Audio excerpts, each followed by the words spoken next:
रायगडच्या महाड तालुक्यामध्ये रस्त्याचं काम चालू असताना अनेक दुर्घटना घडल्यात। याचेच एक ताजे उदाहरण म्हणजे काल दुपारच्या सुमारास महाड तालुक्यातील गोंडाळे देऊळकोंड येथे रेडीमिक्स कॉन्क्रीट ट्रक पलटी होऊन एका कामगाराचा मृत्यू झालाय।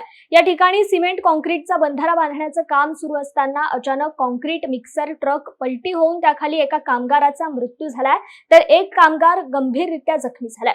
घटनास्थळावरून जखमींना महाशक्ती अँब्युलन्सने रुग्णालयात पाठवण्यात आले।